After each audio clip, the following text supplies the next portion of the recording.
Welcome to the Long Run. I'm Joel, flying solo today, and today we're going to be talking about budgeting and sinking funds. Now, we've had a few people question us about how we budget and about our sinking funds that we talk about a lot. So I'm going to kind of go in depth. I did a video on sinking funds, I don't know, a couple years ago, I think, and wanted to kind of revisit that along with how we budget as well. And just a caveat, we don't use actual numbers. We'll use numbers, but they're not going to be the actual numbers that we actually have in our real budget. But just kind of give you an idea of how we do it and what our processes are that go into figuring out what we want to do as far as our budgeting process goes and our sinking funds. Now, we use a program called YNAB. You need a budget. It's ynab.com, or we'll have a link in the description down there if you'd like to check it out.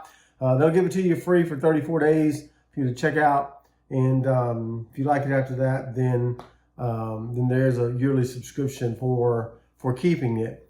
And so we've used this for, I guess, probably a little over 11 years now, almost 11 and a half years we've used YNAB. And it's been really good for us as far as budgeting goes and keeping up with our finances, making sure we're staying within our budget and things like that. So I'm going to go to the computer now and kind of give you a kind of an overview of how we do it. Okay, so you're looking at the opening screen here for YNAB, and this is before you actually enter in your bank accounts or anything like that. Any of your accounts that you're going to budget into. This is the screen you come when you just first begin to set up your budget. And so there's a decision you need to make here at the very beginning. Do you want to use a linked account, or do you want to use an unlinked account? Now, the linked account is something that's going to be linked to your bank account that will actually automatically download transactions into YNAB from your bank account. The unlinked account, you can start with your current balance, and then you enter your own transactions as you go along. Now, there's pros and cons to each one. We started out, when I first started doing this, I had a linked account, and it would download all the transactions, but it didn't download the transactions, transaction names like I wanted them to. Like I wanted them to be in there. I just wanted them to be regular names, but it turned out to be something else. And so I unlinked it because I'm the type of person who likes to put all my stuff in there at one time. As I go along, and I don't like to download and then have to go back and kind of sort through everything that's been downloaded into imported into the software. And so we do use it unlinked, but you can by any means you can use it linked. And so we're just going to choose an unlinked account right here. If you were to choose a linked account, then it would prompt you to start setting up your bank account information and take some time to verify and things like that. So it may take a little bit more time for you to get everything set up. But for today's purposes, we're going to use the unlinked account here and just go ahead and start setting up some things with a starting balance, and then just start setting up our balances and things. And so we got to give it a nickname as we give it our unlinked account. We're going to just call it checking. I know that's kind of boring, but for our purposes today, you can call it whatever you want to. You can call it Joel's Jammin' Budget. I don't know, however you want to do it. It's totally up to you. And then you want to set up what type of account you're setting up. Checking. Now, you can do anything in here. You can do a checking account. You can do a savings account. You can do a cash account. You can do credit cards. You can do lines of credit. You can actually put your mortgage, auto loans, student loans, and personal loans things in here that will track them as you pay them down. Then you can also track accounts that hold money you don't plan to spend soon, such as investments or loans. You can also track those in here as well. Now, we don't get that deep into it, but those are a lot of things that you can look at. Putting into your software to help you with those types of situations. So we're just going to choose a checking account here, and then what is the current balance of the account. If you just started the account, you just put in whatever the current balance is, whatever the opening balance is. If you're starting with a bank account you already have, just put the current balance in there, whatever it is. Maybe it's, $6,792.43. Just put that in there and click next, and then it will put that in as your starting balance. Now we're going to click done here because that's the only account we're going to add today.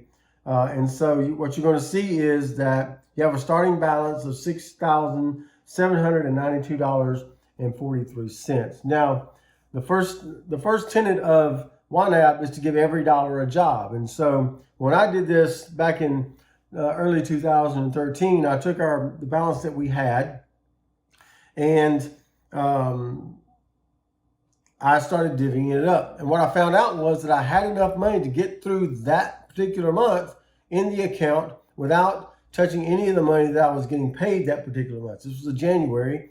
And so another thing that YNAB teaches you to do is that it teaches you to live a month ahead.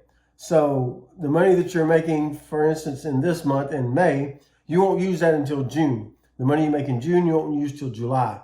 And so what I found out was I had enough money in there to get through the rest of that January without adding any of my current paychecks that were coming in January to that budget, so I could use all of that for February. And that got us a month ahead on the very first month that we started using this, and we've been a month ahead ever since. For the last 11 years, we've been a month ahead on all of our money that's coming in, the money that we're making. Then we can we start budgeting for the next month with the money that we're making for this month. So the money that I'm making in May, we'll use that in June. The money we're making in June will be used in July, so on and so forth. And so that's kind of how it works. It helps you stay on top of your money instead of having your money be on top of you, feeling like a weight because you're using this month's money to pay off this month's bills. And so as you can see here, we have a starting balance of $6,792.43.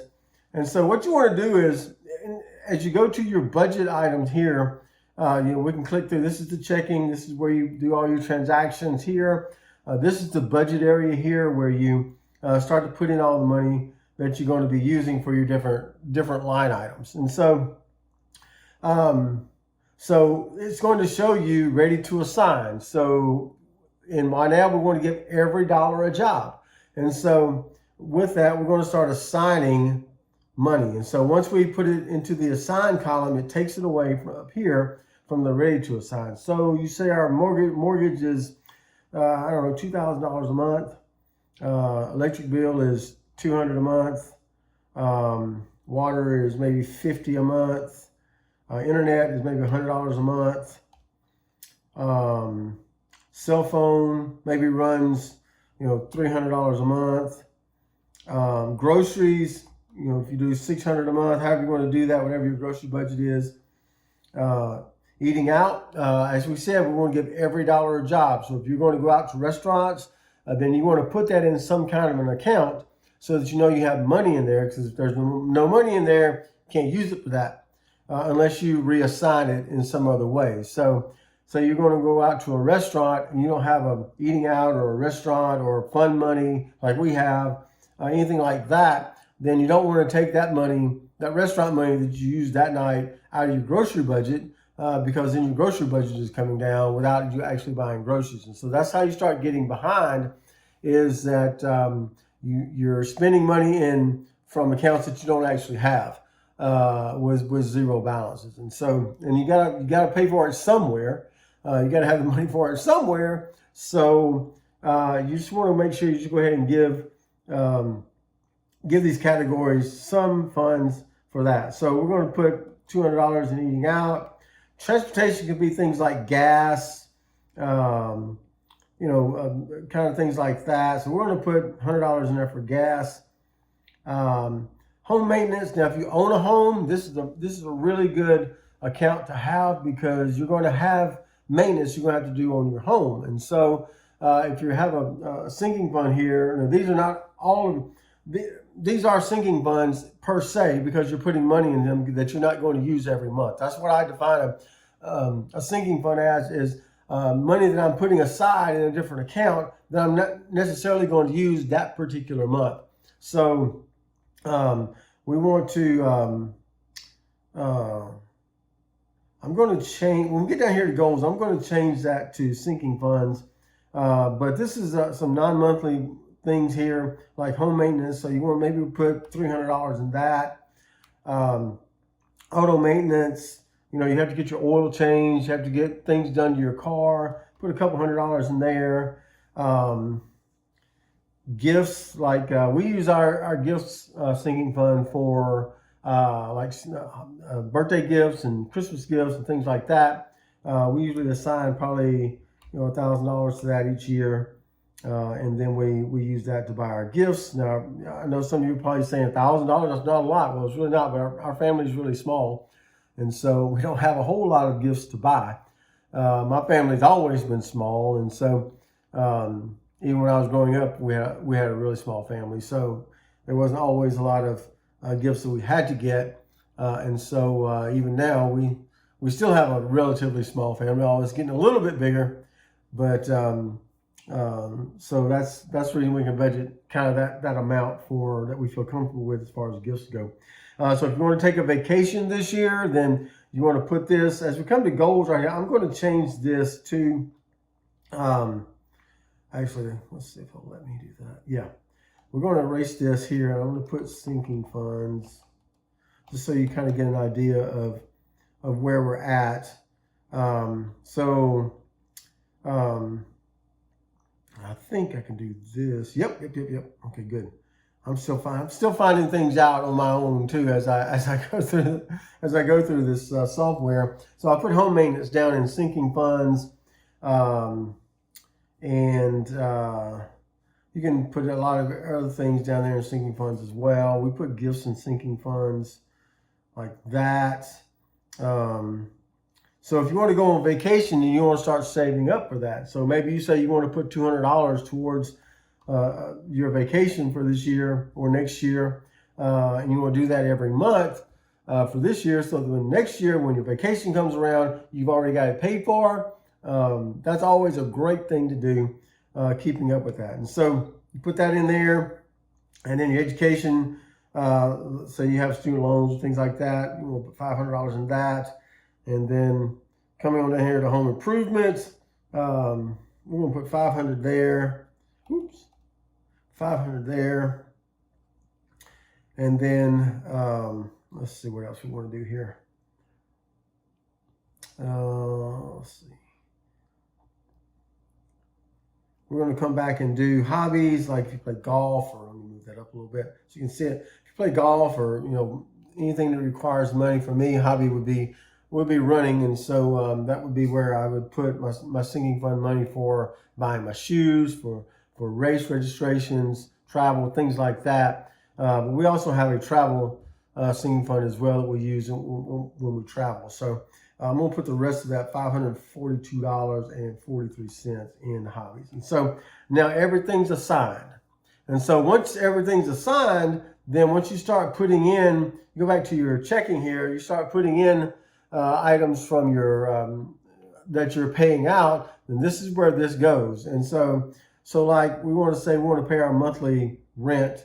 Our rent's $2,000 a month, and so for today we want to pay our rent, and it's going to property manager.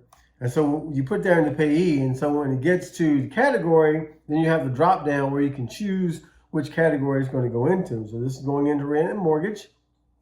And then you can put a memo here if you'd like. If you don't have to, it's not required. And you come here to the outflow and you just put in the $2,000. And you can either save, if you have more transactions to put in, you can do save and continue, or save and add another. If you just hit enter here, it's going to save and add another. It's going to automatically do that. If you don't want to do that, just click save, and then that's there. And then you come back to your budget, and you can see the $2,000 is there, and your budget is grayed out because you've used all the money in that account. And so we kind of liken this to cash envelopes without the cash envelopes. And so it's easy for us to really use this to budget our money and to make sure we stay in that month ahead on our finances. And so when you get ready to make another deposit, say you're getting paid this week, you want to add that transaction here. And this, I usually put deposit here. And then you're going to see the inflow right here for ready to assign. And so we're going to put that right there and say your check was, I don't know, $3,000 this week, this time. So you just put, whoop, not there anymore. We're going to skip right on over. And so you'll see it skips right on over from outflow. It skips to inflow because it knows this is actually going towards your ready to assign. And so now we have that. And you can see it went to save and add another because I hit enter as soon as I was done with that, as I normally do. So we're going to cancel that. And then we're going to go right back to our budget. And so you can see now up here at the top, instead of zero, we have $3,000 ready to assign. Now that's the money we're going to use for next month. And so if we get paid twice or 3 times, however you want to do it, we usually use the months we get paid 3 times. We use those as magic months, and we don't budget for those. And so those is kind of like extra money that we have that we can use for other things that we have twice a year. You have that twice a year. This year it's May and November, but it fluctuates depending on where the days fall each year. So there is a third check in May for those of us who get paid bi-weekly. And so that's kind of where it's at. It's kind of how we budget, kind of how we do our sinking funds. Everything up here are things that we're going to use for this particular month, including groceries, eating out, and transportation are normally sinking funds because we do keep money in those. But cell phone, internet, water, electric, mortgage, groceries, those things, we do zero those things out every month. Well, we zero them out. Anything we have left over, then we put into other accounts, like the balance from our grocery accounts will go to our household essentials fund, where we buy, household items, whatever we need for the household that's not groceries. And so once we have money left over from that, we automatically at the end of the month, beginning of next month, we transfer that down to, say for instance, let me just kind of give you an example. Say we spent, let's see. Say we went to Aldi and we, this is going to be for groceries for this month, and we spent, I don't know, $320 like that. So we're going to save that, going to go back to our budget, and you can see we're at the end of the month, we have $280 left. Well, we're going to come here and we're going to put it into, we're just going to move it down to entertainment. So we can come here to groceries right here and just click this. And it's going to say where you want to move it to and how much you want to move. You can change this if you want to. You can move it a little bit to one account, a little bit to another account if you want to do that. But we always move ours to household essentials. I don't have a household essentials set up in this particular test budget, but we're going to move it down to entertainment right here. And it will move that $280 down to entertainment. You can see now the assigned money was $320 because that's what we spent. It's grayed out on the available, and the money that's left over is moved down here to entertainment. So that's how we do that. Any money we left over, we reassign to different accounts. So for our grocery budget, anything we have left over there, we assign to our household essentials fund. So that's kind of how we do it. If you have any questions, just drop those in the comments section below. We'd love to hear those questions, love to hear those comments. How do you do your budget? Which software do you use? I know some people still use Excel. I used Excel to begin with. I used Excel to begin with, but then we moved over to this because it was a lot easier. I didn't have to set all the things up, and each month everything was set up for me, and has worked out really well for us. But drop us those comments below. Let us know which software you use, how you budget. If you're just getting started out in budgeting, if you have any questions, you want to drop those below. We love to hear those. Just let us know how those things are going. We love to hear from you guys. Thank you for watching today. We're going to put a video up right here that you can click. Don't forget to like, subscribe, and hit that notifications bell for updates when we upload new videos. But that's going to do it today for the long run. I'm Joel, flying solo today. And don't forget, it's the long run. Give yourself a little grace.